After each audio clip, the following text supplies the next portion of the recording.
आप देख रहे हैं ताज 92 न्यूज और मैं हूं नाइला भट्टी। रुख करते हैं आज की हेडलाइंस का। मलीर में सिंध कल्चर डे की तैयारियां अरूज पर। मेमनगोट में नौजवानों की सिंध के कौमी गीतों पर रक्स। नौजवानों ने अपने कारोबारी मराकज को सकाफती रंगों से सजा दिया।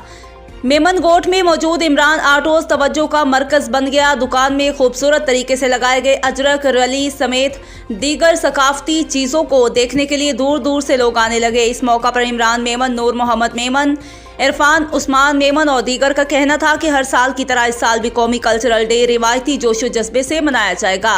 इस सिलसिला में भरपूर तैयारियों में मसरूफ हैं। 4 दिसंबर को मेमनगोट में शानदार सकाफती रैली निकाली जाएगी।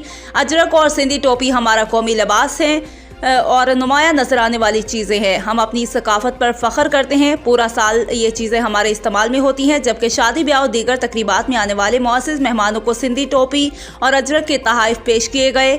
इस मौका पर उन्होंने मज़ीद कहा कि मीडिया के ज़रिए सिंधी सकाफत को उजागर करने का मकसद नई आने वाली नस्लों को पैगाम देना है कि वो कदीमी और लासवाल तहजीब के वारिस, ताकि वो भी जोश और जज्बे मोहब्बत से इसको इस्तेमाल करते रहें।